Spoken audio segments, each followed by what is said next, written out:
ఈ వీడియోలో దర్శనం అండ్ ఎలా ప్లాన్ చేసుకున్నాము అనేది చెప్తాను.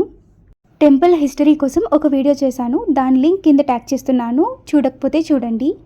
అహ్మదాబాద్ నుంచి బోటాడ్కి బోత్ ట్రైన్ అండ్ బస్ కూడా అవైలబుల్గా ఉంది. మాకు ట్రైన్ టికెట్స్ దొరకలేదు, సో మేమైతే 2 days బిఫోర్ బస్ చేసుకున్నాము.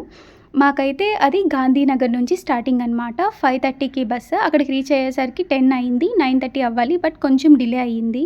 బస్ బుక్ చేసుకున్నాక బోటాడ్లో దిగి అక్కడి నుంచి 30 minutes ట్రావెల్ చేయాలేమో సలంగపూర్కి అనుకున్నాం. బట్ లక్కీలీ బస్ డ్రైవర్ అయితే సలంగపూర్ టెంపుల్ ముందు నుంచే వెళ్తుంది, సో మేము అక్కడ దించేస్తాం అని చెప్పారు. సో అలా మాకు కొంచెం టైం సేవ్ అయిందనమాట. మేము వెళ్ళింది సాటర్డే. టెంపుల్ అనేది 12కి క్లోజ్ అయిపోతుంది. మళ్ళీ దర్శనం ఈవినింగ్ 3 or 4కి స్టార్ట్ చేస్తారనమాట. సో మేము వెంటనే దర్శనానికి అయితే స్టార్ట్ అయిపోయాం దిగిన వెంటనే. ఈవెన్ క్రౌడ్ ఎక్కువ ఉన్నా మాకు 15 to 20 minutesలో దర్శనం అయిపోయింది. మీరు టెంపుల్ని విజిట్ చేయాలనుకుంటే మ్యాక్సిమం వీక్ డేస్లో ట్రై చేయండి. వీకెండ్స్ అయితే కొంచెం రష్ ఎక్కువ ఉంటుంది.